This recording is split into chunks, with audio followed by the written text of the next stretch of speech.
Hi, everyone, and welcome to the third quarter 2025 ISG Index Call. My name is Stanton Jones, and with me today is Steve Hall, Partner and President, ISG EMEA, Nirmatha Darshan, Chief Business Leader for ISG India, and Mark Smith, ISG Chief Software Analyst. This is our 92nd consecutive ISG Index Call, so for those of you that have been joining us for many years, thank you for investing some of your time with ISG today. And for those of you that may be on your first index call, just some quick background. The ISG index measures the overall health and growth of the technology industry, which includes both managed technology services and cloud-based software and infrastructure services. And we do this by tracking and analyzing annual contract value, or ACV, as a leading indicator of where revenues are likely to be in the future. So just think of ACV as bookings. Okay, so with that, Steve, I'll turn us over to you to kick us off. Great, Stanton. Thanks a lot, and welcome everybody. 92nd consecutive quarters is great. So let's kind of take away sort of the five key takeaways from the year to date and sort of the quarter. So I would say, first of all, we really continue to see enterprise shifting towards cloud-first platforms. The as-a-service market, which includes infrastructure and software as a service, was up nearly 30% year to date, and it was really led to infrastructure deals tied to AI. So the hyperscalers really saw amazing growth, as we'll talk through later. SaaS is also performing consistently well, though, and we saw growth across IT service management, collaboration, and analytics. So I think the key part is I think we're beyond the hype a little bit on AI, and it's really fundamental replatforming that we're seeing with organizations. On the managed services side, the growth was pretty sluggish. The Americas showed solid performance. It was up 15% year to date, with really strong results in financial services, ITO, and engineering. But the global services market was essentially flat. And really, most of that drag came from Europe and Asia, where delayed decision-making continued to dominate the conversation. And across both regions, we're seeing deal scope, but just not closed to date. Third, I would say deal activity is really rebounding with strength in the smaller deals and on the mega deals, so really both ends of the markets. The mega deal volumes were stable this quarter. Smaller deals, and this is really the first time this year, those deals in the sort of the 5 to 10 million ACV range are really going again. And that's really a good sign that transformation-led programs and more targeted modernization efforts are taking place, and the return of some discretionary spend. One of the biggies this quarter was really the H-1B policy changes, and I think long-term we're going to see added costs and complexity to sourcing. As most of you know, the new 100,000 visa fee introduced in September is really reshaping how firms think about labor-based delivery. It raises the cost floor for offshore, likely accelerate moves towards automation, local hiring, and more diversified talent models. I'm going to talk about that more, but I think the key is clients will look to have more visa-resilient delivery structures as they go forward. And finally, we can't have an index call without really talking about AI adoption. It's really accelerating and disrupting some of the legacy BPO. We're seeing real efficiency gains now, 30% plus in software engineering and customer support specifically, but it is coming at the expense of some traditional BPO volumes. We're going to talk about this a little bit later, but we saw a big drop in BPO. Good news is we think the overall market is going to expand in this area because of new areas to grow into, but short term is certainly having an impact with AI-infused backgrounds. But let's take a look at what's going on in the broader market. So in Q3, the global combined market continued its upward trajectory with solid performance across both managed services and SaaS. This quarter again reinforced what we've seen throughout the year. Priorities have shifted. Cloud, infrastructure, and AI-first strategies are really central to the spending. Year to date, as you can see, the combined market is up 18%. As a service is up 29%, while managed services was just up 1.5%. The divergence, again, really speaks volume. For the as a service really accounts for over 65% of the volume now. The managed services up 1.5%, was all based on the growth in the Americas, which was up 15% year to date. Good thing is that was really driven by growth in financial services, ITO, and engineering. And we're seeing a really healthy mix of large-scale renewals and smaller outcome-based awards coming back to the market, particularly in the US. But, the bad part is that strength wasn't really global. EMEA and Asia remained soft. Deal flow weighed down by delayed decision-making and reduced discretionary investment. In Europe, we had energy costs, tariffs concerns, escalating geopolitical tensions, etc. Ukraine, NATO, political volatility in France, we can kind of go down that list that just delays decision-making within the EMEA markets. Meanwhile, the as a service continued, as I said, 65% of the market. We're really seeing investments turn more to SaaS, continue to do cloud. Cloud growth is, again, really driven by everything that we're seeing on AI. Service management, collaboration tools, and analytics are really driving that market. So before we shift into the details on ITO and engineering, I do want to touch on the H-1B policies a little bit. So in late December, the U.S. administration introduced the $100,000 fee on each new H-1B visa.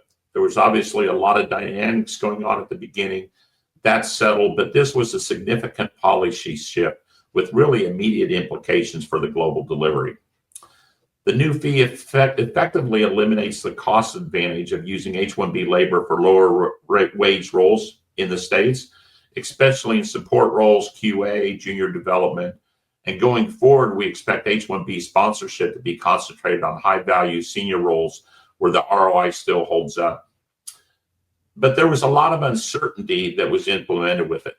There's a clause on national interest exemption, which remains loosely defined, making long-term planning difficult to do. It also adds risk to the overall talent strategies for organizations. An example of this is the lottery system was modified as well to really favor high-end skills. So in the new system, these skills will be given 4 lottery tickets, the senior skills, while the lower end or non-critical skills receive 1. So you've got a higher probability, obviously, of being selected in the pool. Combined, we think that this is really going to skew the market towards high-end talent being awarded. Combine that with what's happening with the the national interest exemption, we think those roles will primarily go to the big tech providers. The timing is also critical, though. Enterprises are already deep in automation and AI adoption, so we're likely to see a further acceleration of that trend, particularly in software development, testing, and support, where we already see automation and AI being very effective. So in terms of who's impacted, who's not, I think in general, the large Indian providers have done a good job over the last several years, really mitigating some of their reliance on H-1Bs. So I think those firms are going to be okay, but what you'll see is higher offshore ratios, which will reduce that risk to H-1Bs, and their global delivery frameworks will have to adjust accordingly. Means likely more growth in Mexico, Colombia, potentially Canada, other areas as you go forward. Smaller Indian firms are also really less directed because they've really pulled back on the use of H-1Bs because they just weren't getting them through the lottery. So they already are heavily reliant on lower cost offshore talent, but it does leave them more exposed to delivery disruptions if clients push for alternative models to be on site or other things. So you'll see some hiring in that space. I think the global tech firms and diversified service providers are more likely to shift towards offshore and nearshore. They're going to blend local hiring with increased use of AI and automation. And those tech firms are also likely to receive the national exemption. I think the one thing that we're missing in this whole conversation is the prevailing wage. So in general, the prevailing wage threshold is gaining traction. That's essentially saying that you got to pay the prevailing wage in whatever city the client is as they go forward. So if that changes, even senior level visas hires could face higher cost barriers. This could further reshape the global talent, absolutely have more of an immediate impact on margins and growth there. So I think the bottom line here is the model is really evolving. We know some things, there's still a lot to figure out. It's not really going to take effect until April of 26. the lottery was for the announcement was for the October lottery, but there'll be a lot of time for organizations to kind of manage and mitigate their risks as we go forward. So Stanton, why don't you take us through the ITO business? Sure, thanks, Steve. So as a reminder, ITO includes areas like applications development and maintenance and infrastructure managed services, network, and cybersecurity. So in the third quarter, the ITO segment was down 2% year on year. However, as you can see here, on a year-to-date basis, it was up 5%.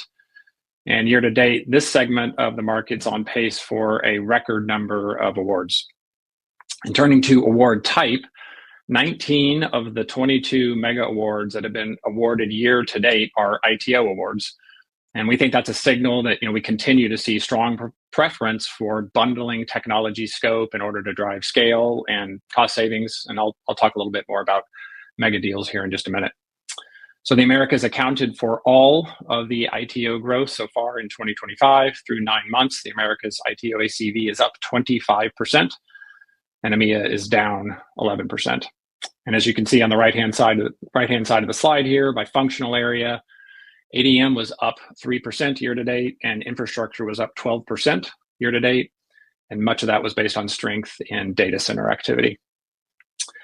Okay, let's move on to our second service line, which is engineering services. So in the third quarter, engineering services was up nearly 60% year over year, and on a year-to-date basis, it's up 36%. Large multinational providers like DXC, HCL Tech, Infosys, TCS, and Wipro are driving much of this growth. As a collective, these large providers have won nearly half of the engineering awards in 2025 and more than 40% of the ACV. So as you may recall, we started splitting engineering out from BPO at the beginning of this year. And one of the reasons we did that is that we believe engineering is starting to scale based on a couple of factors. Number one, the average contract value of an engineering services deals is up 26% year to date. So the deals are getting bigger. And number two, historically, much of the activity in this segment was in the smallest deal category, but that's changing as well.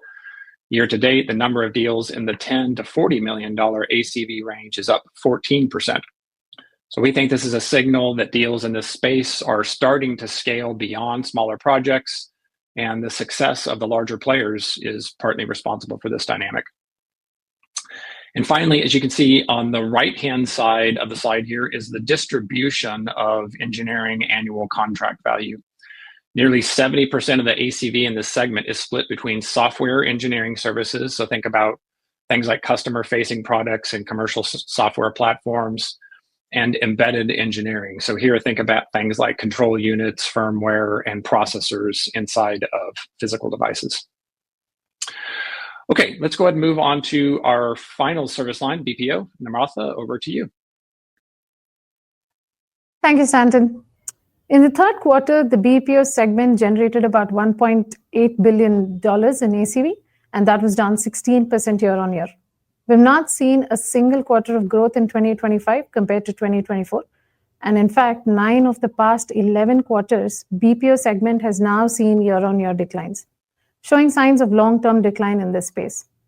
However, BPO did see a sequential gain of 8%. It was the second straight quarter where BPO has stabilized and seen quarter-on-quarter growth. Year to date, BPO ACV is down 22% in comparison to 2024. Let's look at the functional areas. We saw broad-based weakness. The largest segment, industry-specific BPO, generated about ACV of $1.9 billion. That was down 17% year to date. The second largest functional area, customer experience, saw ACV of $1.2 billion, which was down 13% year to date. Now, given the decline in ACV in the last several quarters, we also conducted revenue analysis of the top 50 BPO players. And as you can see here, more than half of the companies of the top 50 have an organic growth rate of less than 3%. While there are some providers with more than 3% growth, but that's largely due to some of the acquisitions that have happened in this space.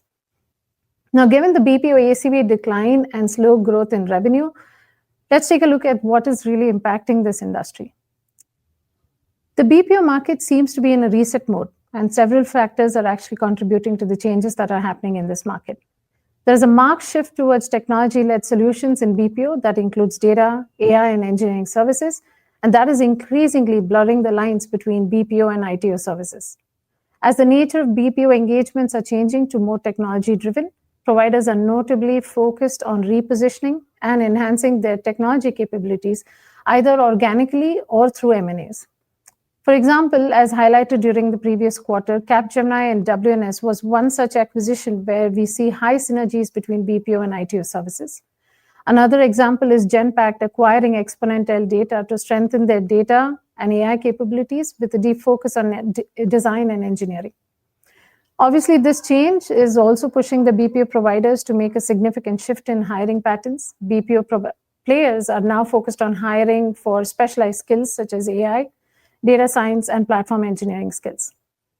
Another trend that we have highlighted for the last few quarters is how AI is not only enabling new efficiencies with some of the prominent use cases in BPO, but we've also started to see how it is disrupting the traditional revenue streams.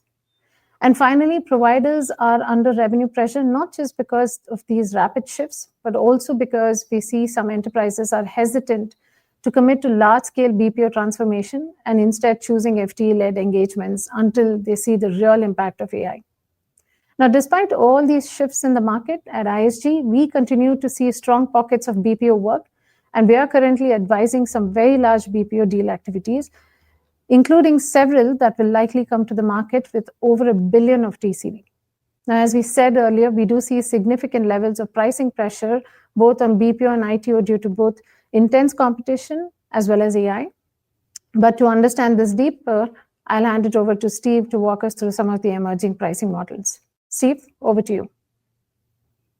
Great. Thanks a lot, Namrata. And I think that last point is critical that you said. We really do see a lot of activity in our pipeline. But more importantly, on the BPO side, I think we've got to look at the integration with GBS, shared services, GCCs, and sort of this whole confluence of how organizations and enterprise think about delivering services in sort of this agentic age. But let me jump over and really talk about price performance, because this sort of gets to the heart of what we see from an AI perspective. So over the last couple of years, and this is really focused on ITO and ADM, ISG always tracks the price performance, price productivity. And we do that through resource units, what we call RUs. For example, in the infrastructure space, one of the most common resource units is a server image. So historically, that resource unit would be around $20 at the start of the contract. And then after 2 years, it would decline by around 10%. So the cost would be $18. What we're seeing recently is that is double. So in the case of a server RU, it now costs $16 to support at the end of those 2 years.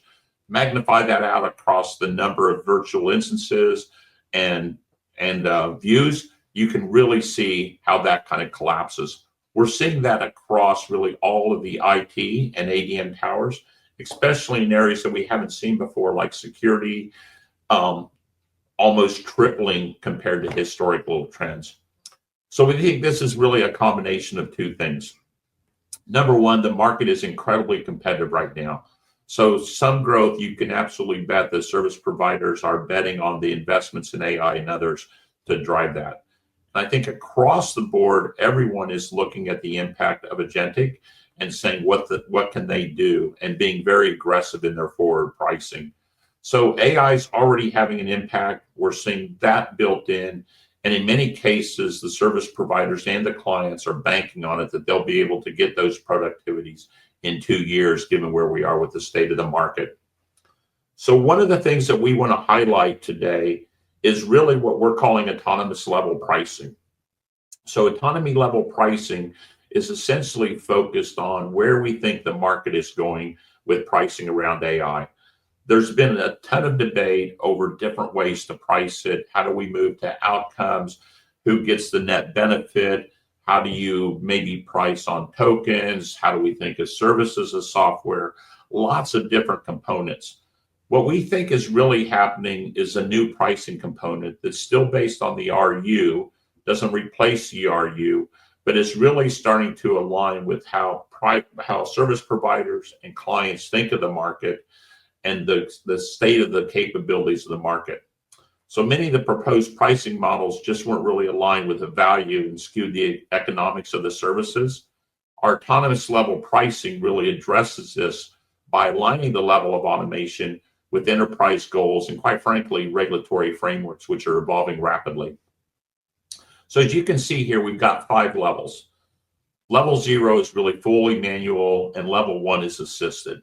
So you can think of level 1 as a software developer using Gen AI to help develop test cases or develop code. Same way with BPO, you may get some information, help answer a question, write an email, do those types of things at level 0 and level 1. Level 2 and 3 are agents actually executing that task. So, but you've got a human in the loop, and pricing is controlled based upon the degree of the human in the loop that you want. Now, in many cases, healthcare, financial services, anything in the regulatory, even things such as HR, it's going to be important and mandatory to have that level, that human in the loop. So this sort of controls. At level 4, autonomy level 4, the work is really fully autonomous and only governed by policies and audits.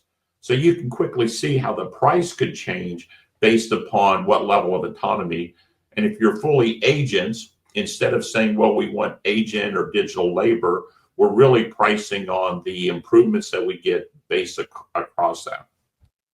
So why do we do this? First, we think it's a fair way to look at it. Buyers see significant cost reductions as the autonomy level rises. Providers can continue to maintain margin by not overcommitting up front, so that it eliminates their risk. It allows the variability, so prices can flex based on the real execution behavior, not assumptions. If a client decides that it's too risky to go to level 3 and they want to stay at level 2, the prices will reflect that. It's consistent. RUs have been proven for 30 to 40 years in this industry. It's a great way to help drive it. So we're anchoring on something that's well known in the industry, client service providers, which means we can benchmark it, compare, and really drive things through. It also really aligns incentive. It's safely advancing autonomy, not buyers capturing too much savings, service providers capturing too much savings, waiting for the maturity. It's actually well aligned with where the market is. It's risk adverse, which means it balances the risk with it. You've got defined tiers. At each tier, you've got governance roles, making the risk very explicit. And it really is proportional. You can map levels to it. You can do service level agreements. You can allocate the risk. You can really do that. And it's not arbitrary. It's not arbitrary with the pricing of agents or how we think about token counts or how we think about the use of generative or agentic on driving token counts. So we're working through this process now with multiple service providers. It is being integrated into deals now, especially some large BPO deals. And I'll say we're confident and hopeful that this approach is really going to bridge the gap between the manual processes and really tomorrow's autonomous one. So with that, I'll leave this slide up just a second. If you take a photo of this, it'll give you the QR code. We really put everything in to explain sort of the whole pricing methodology, what we're thinking through in our State of Enterprise AI report. Encourage you to download it. Give you just a second to grab the QR code, and it'll take you directly to the ISG website where you can download it. And we expect a lot of conversation on this.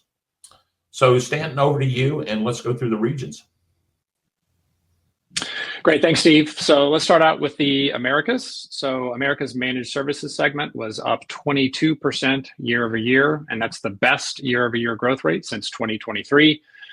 Mega deal activity, as I mentioned earlier, was really strong in the Americas this quarter as well. We'll talk about even more here in just a minute. Year to date, ACV in the Americas was up 15%, and that's on the back of the most ever contracts awarded year to date in this region. So the good news here is that even though the macro continues to be very uncertain, tech services spending has not only stabilized in the US, but we actually see pockets where it's starting to expand. Moving to EMEA, the story is quite different. As Steve mentioned, energy costs, tariff concerns and geopolitical tensions are leading to lots of business uncertainty, which is having a downstream impact on tech services spending. Managed services ACV in EMEA was down 25% year over year. 7 of the past 12 quarters have seen negative year-over-year declines in EMEA, so it's been a very uneven market over the past 3 years. Regionally in EMEA in the third quarter, the Nordics was actually up triple digits and Southern Europe was up nearly 30%. That said, the larger regions were all down. So for example, DACH was down 60%, France was down 30%, and the UK was down 7%. And that has a really big impact because, just as a reminder, the UK is the largest market in EMEA. So that continued quarterly weakness in EMEA is leading to the overall region being down 8%, as you can see here. And closing out with Asia Pacific, year to date, managed services has generated 2.5 billion of ACV, and that's down 26% versus 2024. Most of the larger markets in this region have trended negative this year, and ANZ is down 31% year to date, and Japan's down 26%. That said, the region's second largest market, which is India, was up 5% year to date. And I'd say on the ground in this region, we've actually seen a slower pickup of AI-enabled services and the associated operating cost reductions that they can provide. But we are starting to see a pickup here as clients look to reassess their incumbent relationships and take advantage of these new opportunities. Okay, before we jump into our industry update, let's take a little deeper dive into what's happening in the Americas. So as Steve mentioned earlier, we're seeing large deal activity remain strong, but what's different today is that we're seeing a return of smaller discretionary deals. However, what's important to note here is that this change is almost exclusively happening in the Americas. As you can see here, the number of deals with an ACV between 5 and 9 million is up 15% compared to this point last year in the Americas. On the quarter, the number of these small deals is up almost 50%. So that we think that's a potential signal that we're starting to see a loosening of discretionary spending in the Americas. But this loosening is not happening in Europe. As you can see here, the number of small deals year to date in EMEA is down 26%, and on the quarter, they're down almost 40%. So this is also one of the data points we use to indicate that discretionary spending remains tight in this region. And on the right-hand side of the chart, you can see what's happening with ACV in mega deals, which are awards with an ACV of 100 million or more. Mega deal ACV in the Americas is up nearly 60% year to date. While in EMEA, it's almost the exact opposite story. Mega deal ACV is down 40% compared to this point last year. So these are two of the data points that we're using to measure the health and the growth of these two regions, and an indicator why we believe we're starting to see a return to growth in the Americas while EMEA remains sluggish. Okay, let's take a look at our industries. And as we did last quarter, we're just going to focus on a few industries here. However, as usual, the full industry results are available in the appendix and on the ISG website. So let's start with BFSI. Over the past few quarters, we've talked a lot about the weakness in this sector and how that's impacted the overall industry. The great news here is that it is recovering. And as you can see here, it's up 8% year to date. That said, the recovery is not even. BFSI sector remains weak in EMEA. It's down 12%, but in the Americas, it's up over 30%. And on the ground with clients, we continue to see a lot of work around mainframe to cloud modernization and middle office transformation through a combination of process and technology transformation. Okay, let's move to energy, which had its best quarter ever with 1.4 billion of ACV. And unlike BFSI, energy is strong in both the Americas and in EMEA. Year to date, the sector is up 23%. And on the ground with clients, we're continuing to see very strong demand around SAP modernization and transformation. And finally, in retail and CPG, we continue to see a lot of weakness here, as you can see on the far right-hand side of the chart. On the quarter, CPG had its lowest ACV result since 2022, while retail was down nearly 40%. And year to date, the combined retail and CPG sector was down 18%, with much of that weakness coming from EMEA. As we mentioned last quarter, this sector remains obviously under a ton of pressure given the trade uncertainty we've seen over the past 9 months. That said, we do want to note that this is actually one of the areas where inside of ISG, as Namratha mentioned, we actually are seeing a significant amount of BPO-related work. specifically focused on cost optimization through transforming and modernizing GBS functions to take advantage of much of the scale and technology that Steve mentioned earlier. Okay, so let's go ahead and shift gears and move to our as a service update. Mark, over to you. Thanks so much, Stanton. During the third quarter, the SaaS segment generated $4.8 billion in ACV and was up 18% year over year. The 18% year over year growth accelerated 730 basis points from last quarter's year over year growth rate, and this represented the fourth straight quarter of double-digit gains. And as you can see here in the first three quarters and year to date, SaaS is up 16% to $14.4 billion. This segment has quietly outperformed expectations, with AI viewed as a strategic enhancement that augments rather than replaces enterprise software. The complexity of enterprise systems spanning security, compliance, integrations makes full AI disruption unlikely, and generative AI is instead boosting productivity through agentic capabilities. While some envision LLMs generating custom software on demand, most users won't abandon established tools simply to avoid subscription cost. Each of the regional markets contribute to the growth, with EMEA leading the gains with nearly 22% upside. Asia was also up significantly at 20% year to date. The Americas advanced 13%, but has still slightly lagged the highs established in 2022, but represents 60% of the market. Now let's talk about these SaaS trends. Overall, the top 10 SaaS providers posted a 17% year-to-date growth, which has slightly outperformed the broader SaaS market index. The largest SaaS leaders remain confident in strong adoption and usage of their enhanced and new AI offerings, which revenue expected to follow as these offerings scale within their broader businesses. First, AI, including data, analytics, and platforms, had a 24% ACV year-to-date growth, with continuous evolution of data software with infused Gen AI and agentic AI support. This category is a $1 billion plus ACV segment that has also exhibited strong performance year to date in 2025. After a flattish performance in 2024, this year the segment is up 24% year to date growth as companies such as Databricks, MongoDB, and Snowflake have outperformed the broader SaaS market. Second, the front office application segment and CRM had only a 1% year-to-date growth, with enterprises again making small investments to existing and new software providers in this category. Commerce software underperformed, being down 3% year-to-date on an ACV basis. And in the quarter, ServiceNow announced its market entry to CRM, expanding its focus on customer service and building on top of its CPQ acquisition of Logic.io.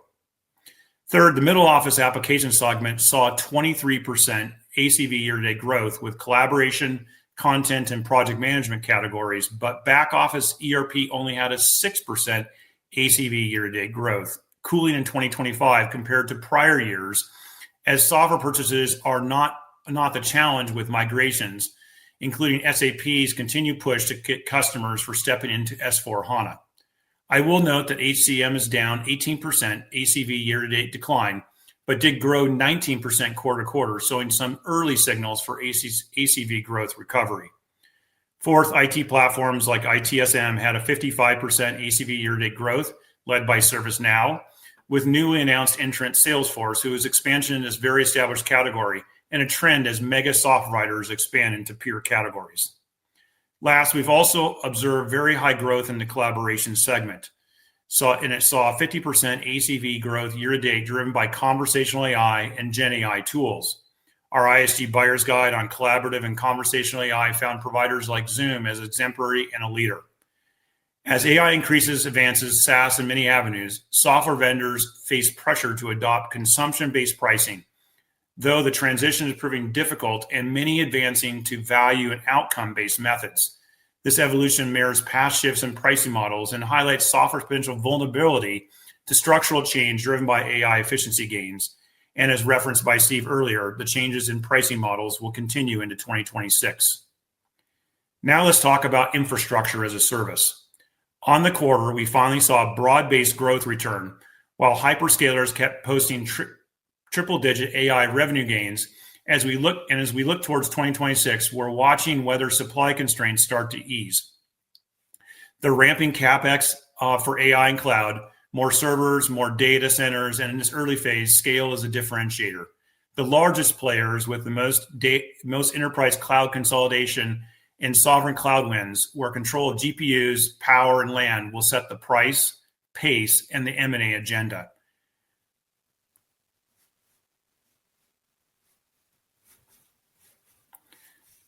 So let's talk about the top trends in this segment.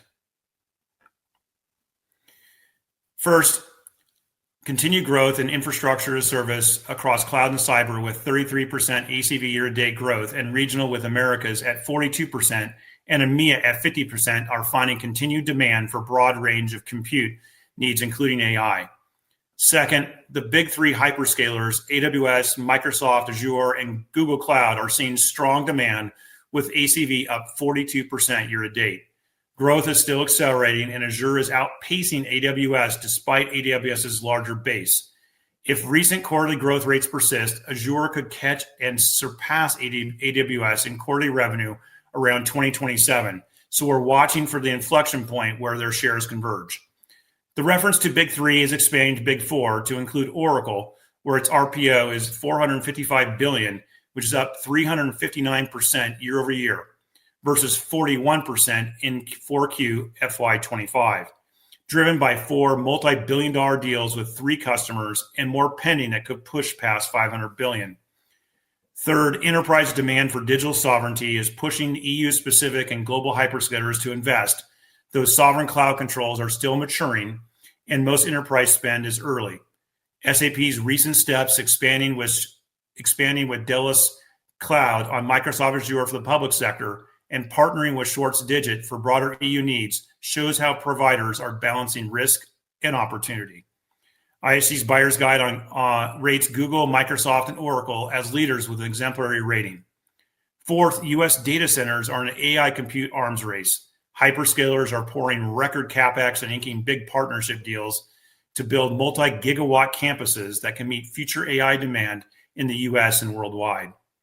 Last but critical and beyond, cloud is cybersecurity and is still growing at a strong double-digit clip, with Palo Alto Networks, CrowdStrike, and SentinelOne expanding.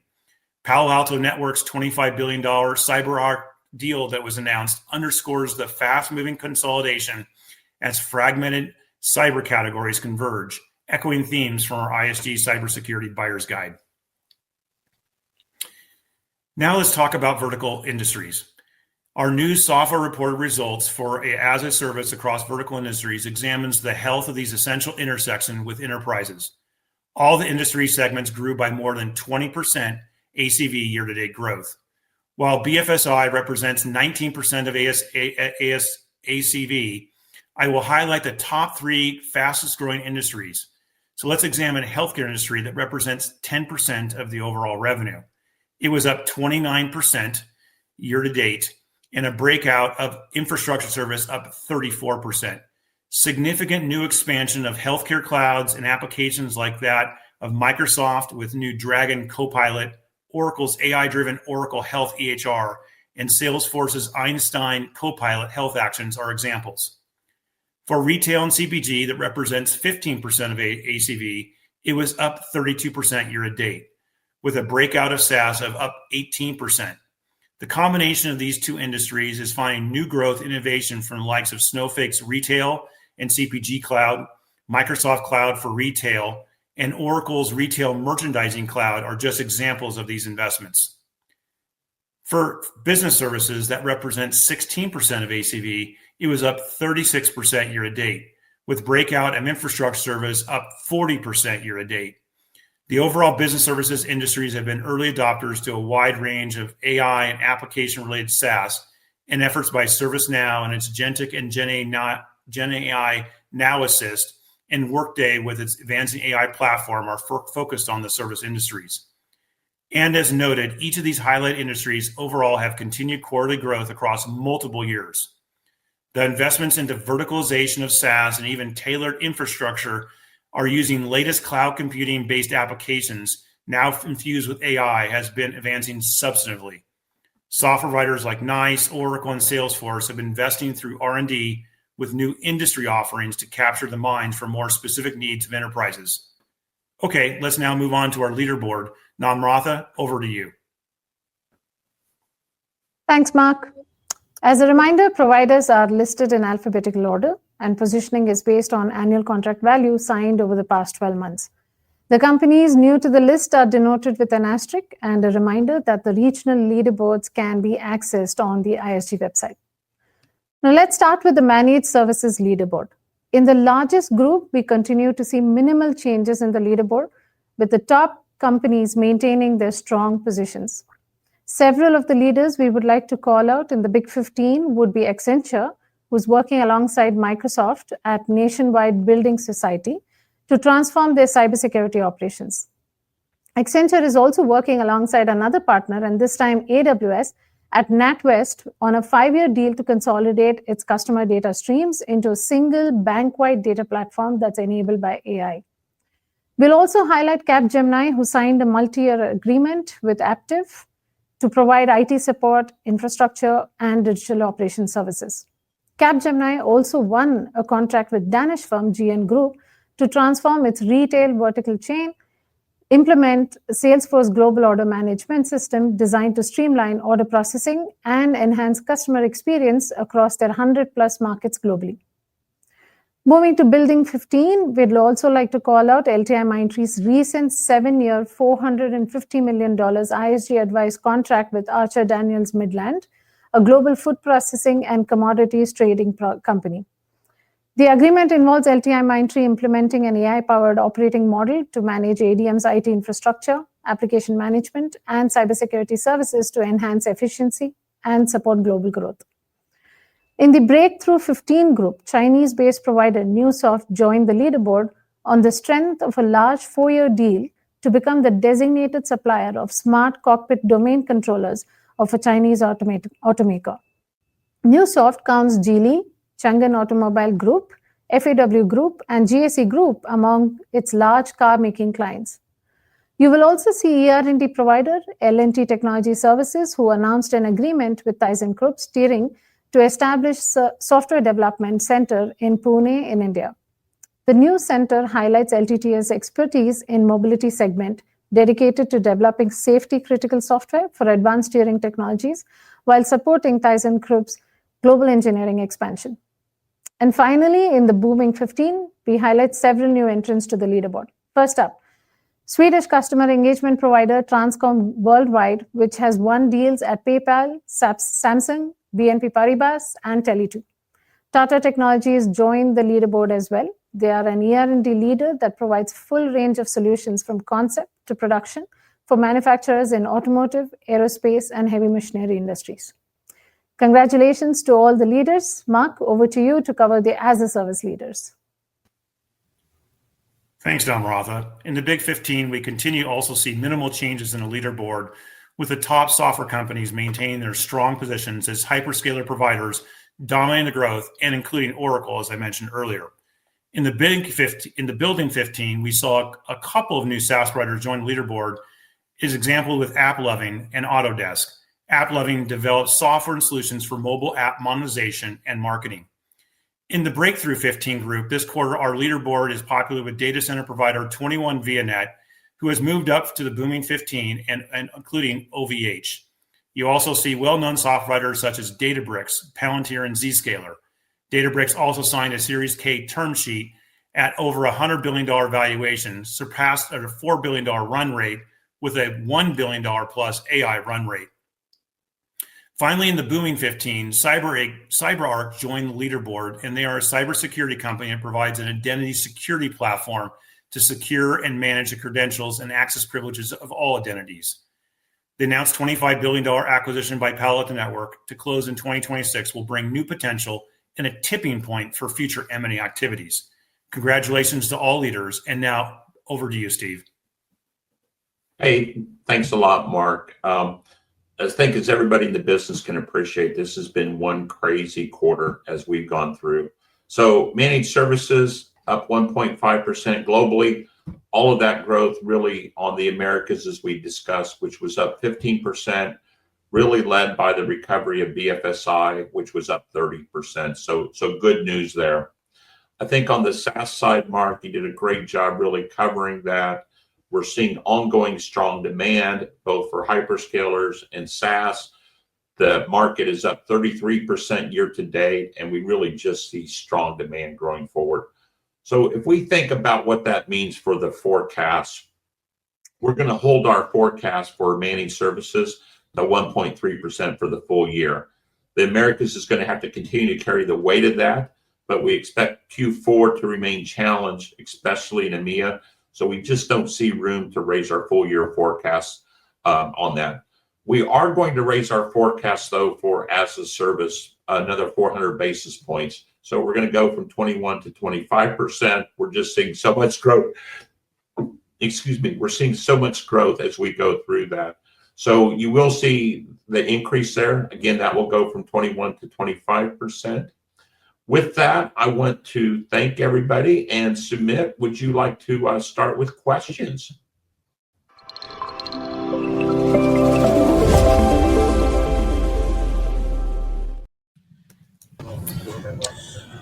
Sure, Steve. Thanks a lot, team, for the insightful presentation. So my first question is around the demand outlook. I mean, obviously, you have maintained your managed services outlook at 1.3%, but wanted to understand, the tariff hit sectors like retail, autos. When are you expecting the discretionary demand to revive back in those sectors? And secondly, your increase in as a services outlook to 25%. Will that help to revive demand for system integrators around SaaS implementation? Yeah, let me take the last one first and actually have Mark answer that, because I think the SaaS market is driving up, and I do think we see greater opportunities for SIs, and that's clearly in the case with SAP. But Mark, any comments on that?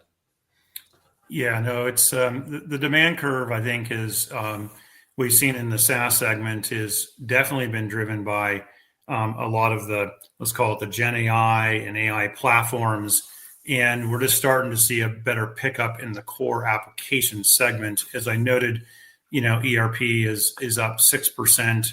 And I think as many organizations are trying to rationalize their infrastructure to be AI ready, that's going to require more services work. And we're already beginning to see those indicators. Yeah, and Sumit, you mentioned CPG and retail. I mean, it's as we showed in the data, it's down significantly. Retail had its worst quarter in I think 3 years.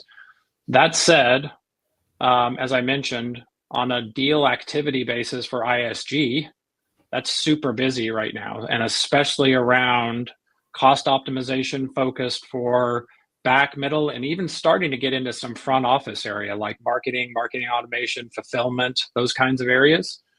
So there are definitely mixed signals there, but I also think the consumer is just under a tremendous amount of pressure, in my opinion. No economist, but in the U.S. specifically, I can speak to that. The U.S. consumer is under a lot of pressure. I think the automotive sector is under a lot of pressure, and I think it's going to get worse. And so you could argue, that bodes well for the services sector as more companies need to focus on cost optimization. That's what we're seeing, but in some cases, we're just not seeing it reflected in the bookings. Got it. No, that's very helpful. And so the last point on that is retail is a really small part of the overall managed services market. We know the brands really well, and we get excited about the brands, but it's got a small impact, really less than 5% of the overall global market with it. So it's really BFSI, manufacturing, energy that drives such a big part of the market. And life sciences being up is also very helpful. Got it. That's very helpful. And secondly, wanted to check around, post the H-1B visa fee hike. Are you seeing any sort of delay in the decision making out there across the clients, maybe because of operational hurdles or how to plan around the H-1B visa resource? So anything picking up from ground in the last 20 days? Yeah, that Saturday was one of the busiest Saturdays of my life from the time it was announced on the Friday night and I was in Europe, and the Saturday morning and all the calls from both friends and colleagues and clients and reporters. We have not seen clients slow down to the extent that we thought that they could, because I think there was a lot of clarity by Monday morning. And I think with the White House coming out and clarifying things sort of Saturday afternoon US time helped kind of calm the markets down quite a bit.